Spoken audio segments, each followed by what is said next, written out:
Hello everybody, I hope you're doing well today. Today we're going to start a series that I've been thinking about doing. It's kind of in the same vein of something I was doing about like 10 months ago, but we're going to revive it and I'm going to have a good time doing it.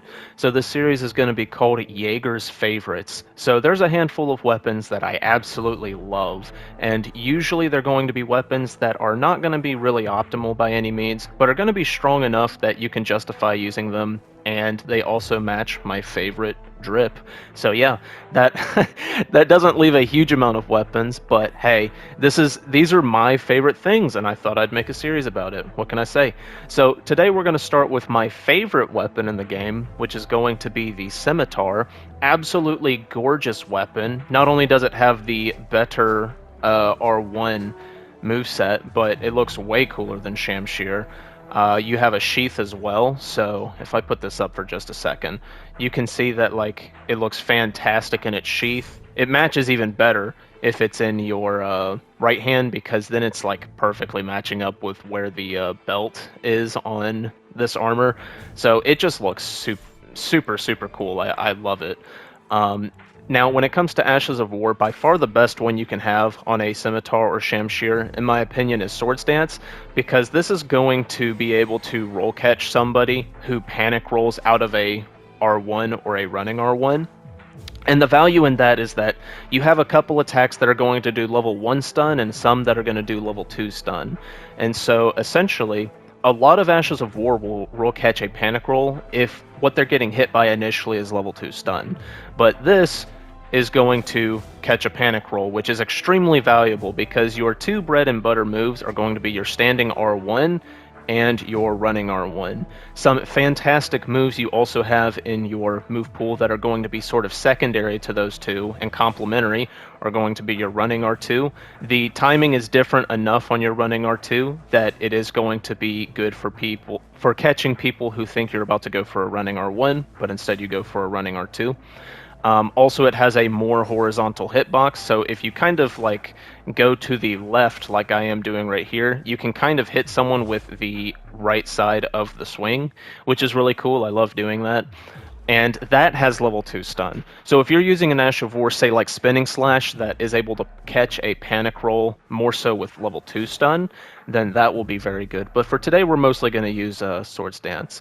I also have a Scimitar that has parry. Like I've said a couple times, while weapon parry is generally not that good in comparison to other parries, the thing is that because 1.10 made it to where mashing out of hit stun is oftentimes the best play you can go for, being able to hit someone with, say, an R1 or running R1, and then hit them with the parry is a very good tactic, especially against weapons like Knight Greatsword, Curve Greatsword, stuff like that. These weapons that, like, there's like a 900% chance they're going to R1 out of hit stun, in which case hitting this parry is not the hardest thing on earth. So while I'm not going to be going for this all that often, I may end up not going for it in today's video.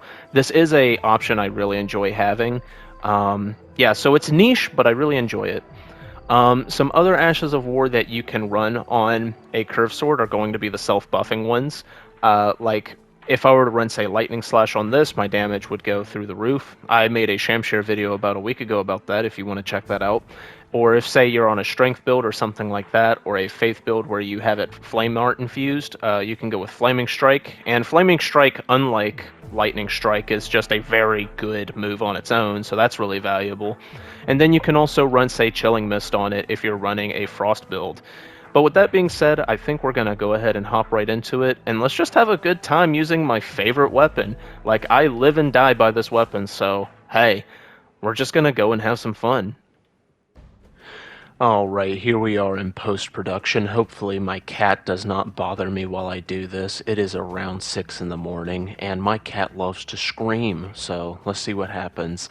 But anyway, here we are in the Halig Tree, my absolute favorite area in the game to get anything invasion related. So we're going to go ahead and pop the Phantom right there with the fair and balanced rain of arrows. But what we're looking at is two people that are light rolling. Now, Scimitar is not going to handle people that light roll too well, especially if there's any modicum of latency. It's just too short of a weapon, even though it does have good forward momentum. It does not have quite enough. So we do pull out a couple extra things to aid us in our problem right here. So we're trading with him quite a bit. We do have quite a bit of latency. Now, he did not make a very good decision right there going for the follow-up of Flaming Strike. While you can bait out a second hit of a Flaming Strike, I was absolutely nowhere near him, so I could not tell you why he decided to go for that, other than wanting the fire buff, but if that was the case, he probably should have turned around. So have our Sword Stance do something a little bit funny right there. See, that's how much latency we're talking. That first running R1 is kind of crazy, to be honest, but get him right there with the storm collar, and it is very nice. Storm collar, that's thunderstorm, dummy. But here's an example of, like, this is somebody that is not prepared for this specific setup. This is let me solo her wearing rags. Epic. So yeah, we're gonna run past that. Good latency to be able to do that. Get that Swords Dance, make a misread. I expected him to try and stay in the pocket again, and he rolled out. And yeah, that is all she wrote. GG's, dude. GG's, let me solo her. Very good fight. Gary, very, very good fight. Alright, and now we have some people here in Mogwin's Palace. We actually got quite a bit of Mogwin's Palace today, which is pretty interesting. I like this area when I'm not getting boss fogged. So what we're going to have here is we're going to have I think the silver tier is the host, if I'm not mistaken. Wait, no it's not, I remember now. So we have a katana enjoyer, and I'm trying to get him like that. He wasn't ready for the intense amount of range that Sword Stance has, which is very nice. He's going for Unendurable Frenzy, which I'm not a fan of, so I'm going to go ahead and shoot him real quick. Go ahead and get stuck in my menu, very nice. And what do you do when people are rushing you down? You use a get off me tool, which is exactly what we did. And so we are able to put that guy away, which is very nice. I tried rolling those. I guess I rolled them late or something. I didn't get a thing from it. But yeah, essentially, I know that this is a Scimitar video and you're seeing me swap quite a bit. The thing is that there are just certain invader tools that you're going to have to pull out. So we're using as much Scimitar as we can. But if there's 3 people crowding you, you should probably swap to a get off me tool. You know what I'm saying? Like, if your opponent's using Unendurable Frenzy or Inescapable Frenzy, whichever one it is, then you should probably shoot them. Now, this is a swap that I have not been using near as much as I should. The Thunderbolt swap I have on the Celebrant Sickle, oh my goodness, this swap is essentially a Crimson tier parry, if there were such a thing. It is so nice. But the guy is running back to the site of grace. He's probably going to want to either rejection us off the cliff or resummon his phantom. But as it would turn out here in just a second, maybe he's already in the world. Yeah, there he is. We have a teammate, and this guy, well, he might be a teensy bit cooked. I'll put it like that. Now, when it comes to chasing someone that's medium rolling, the running R1s and options you have like that are not going to be horrible on the Scimitar, but that is the reason why I keep the Guardian Sword Spear close by. Oftentimes, due to the length of a curved sword, even though you do have good forward momentum on that running R1, sometimes it's just simply a little bit out of range to be able to keep up with somebody like that, in which case swapping to that is nice to be able to keep right on their tail and keep on doing your thing. Wow, that's a lot of damage. That was reduced by the shield talisman. That really hurt. So we know that this guy is going to be some amount of over leveled. We have a ton of latency. If you just witnessed how far through his claymore attack we just ran through. So yeah, I'm like trying to account for that in my head. Go ahead and pop him with a couple thunderbolts that he doesn't react to. Don't ask me why. For some reason, people just won't react to that sometimes. And we're able to get him before the Phantom's able to come over to us. And that's one of the most dangerous things about the Scimitar or one of the curved swords is just, oh my god, that spacing for such high lat. That was kind of nice. That's one of the most dangerous things about a curved sword is the mind game of, am I going to R1? Am I going to running R1? And with what timing am I going to do it? And also, am I going to use my backswing? And if you're specifically using sword stance, you have added yet another piece to that puzzle that is going to give you a hyper armor option and also fix some of the problem that is your forward momentum. Get him with that icy spear right there. Very nice. Yo, GG's, dude. Yeah, no. In terms of like the Shamshir and the curved sword, like especially with sword stance, you just have this like this weapon that is able to. I mean, you have to make a lot of correct reads, but it's not like those are the hardest reads on earth to get. You know what I'm saying? Like, you can kind of just go into a flow state with this weapon and find a lot of success. So we are now in a pretty precarious situation. We have a mage, we have hyper armor, and then we have a frenzy guy. This is very bad. This is very bad. So what we're going to have to do is we're going to have to hang back a moment and see if we can't kill somebody with the bow first. So here we go. 1, 2. Do we get the third? Sniping's a good job, mate. You know the rest. So yeah, now that we've done that, even though we still have a mage and hyper armor, we have a lot more winnable of a situation.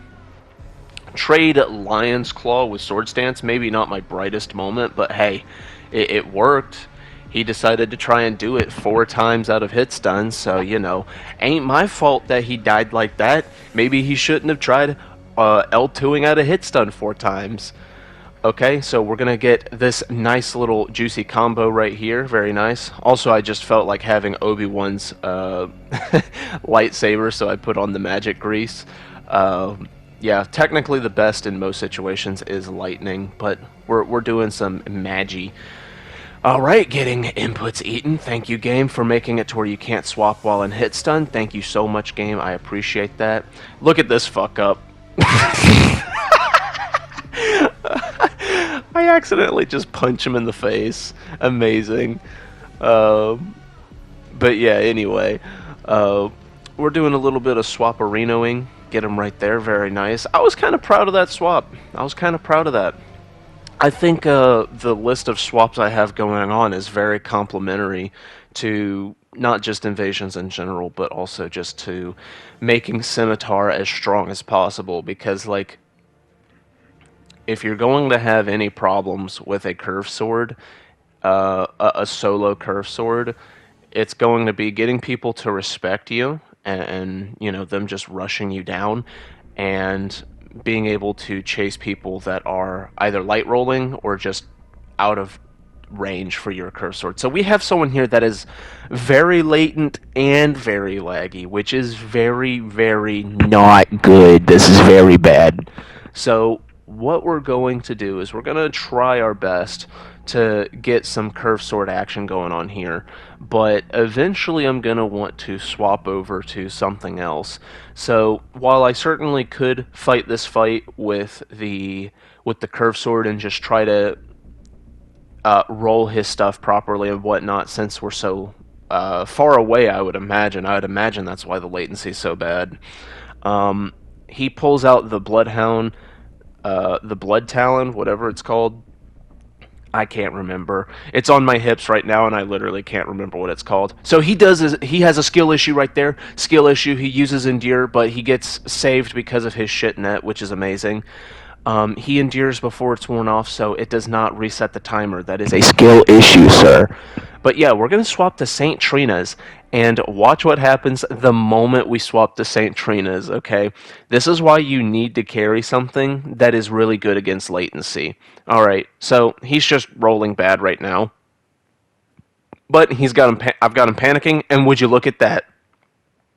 GG's. Good game, good fight. Yeah, so he probably didn't have a whole lot of fun there.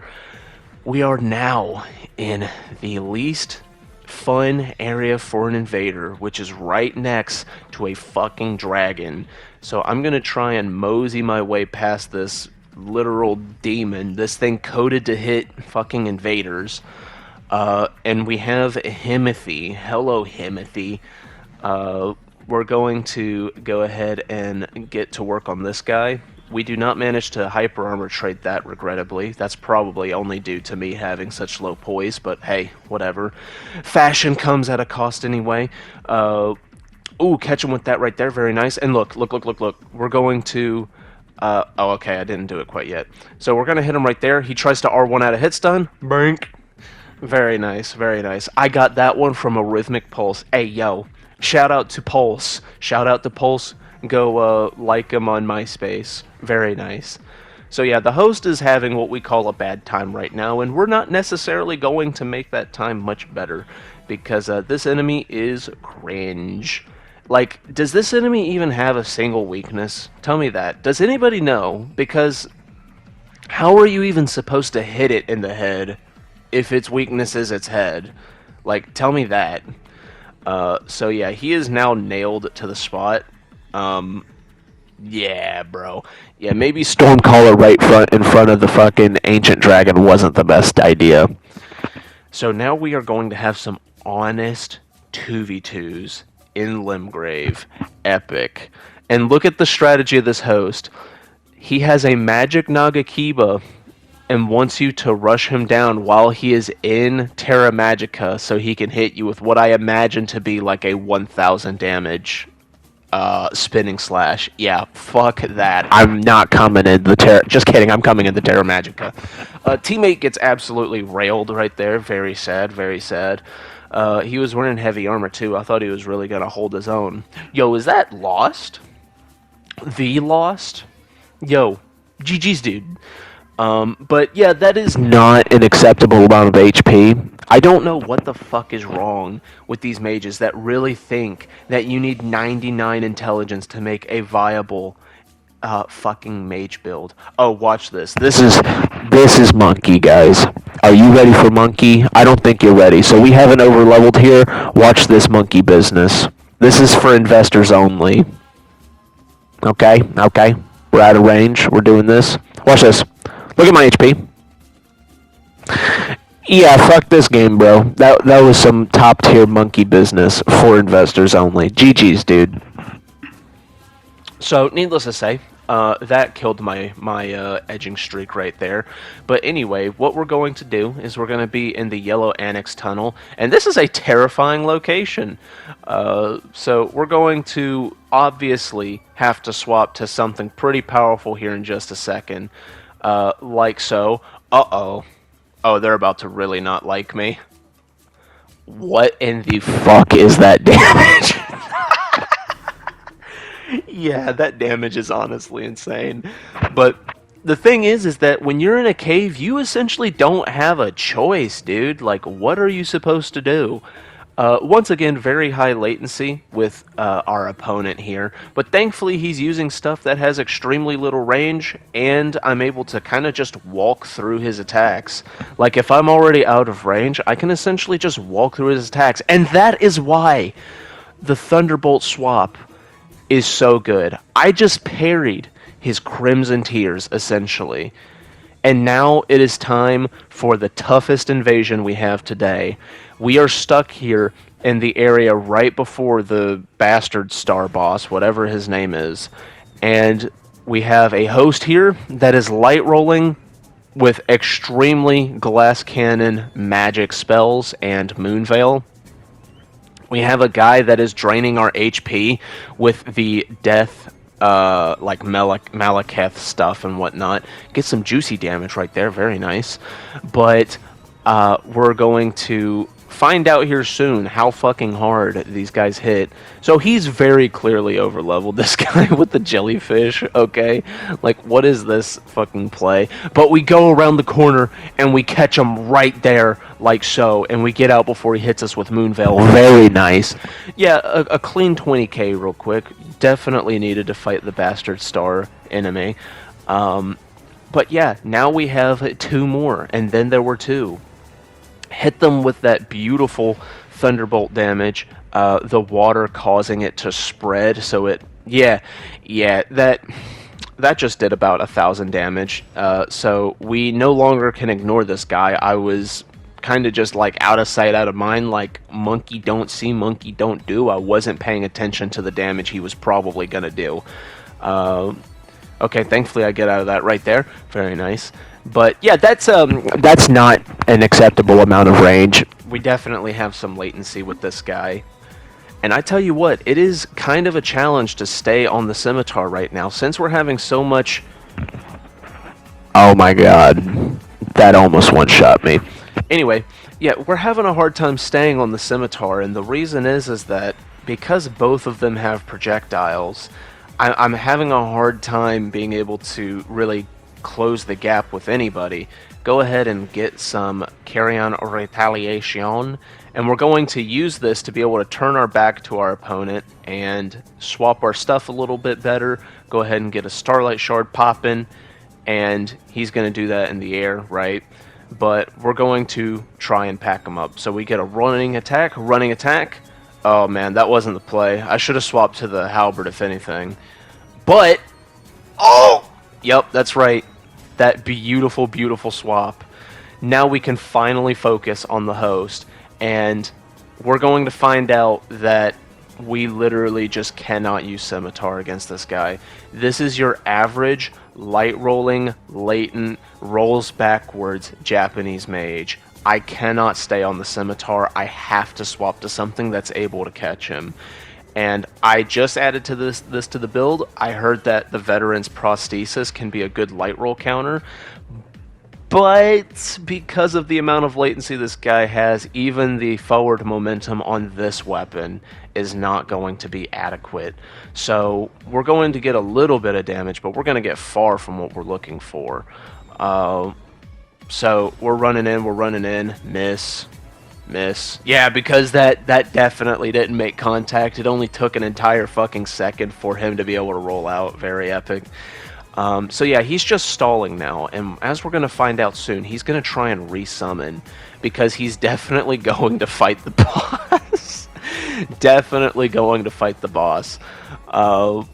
So yeah, we're gonna keep doing our thing, and it's only going to take a little bit longer for me to swap over to the dual Naginatas, because like, dude, what are we supposed to do, bro? He has so much latency that I literally can't even catch him with this weapon, which is just nuts. So I'm about to make that choice. Oh, you're resummoning? Okay, I have something to cure that problem. Trying to walk in there. Yo, GG's, fair and honest fight. Hopefully you guys enjoyed. I plan on making more of these.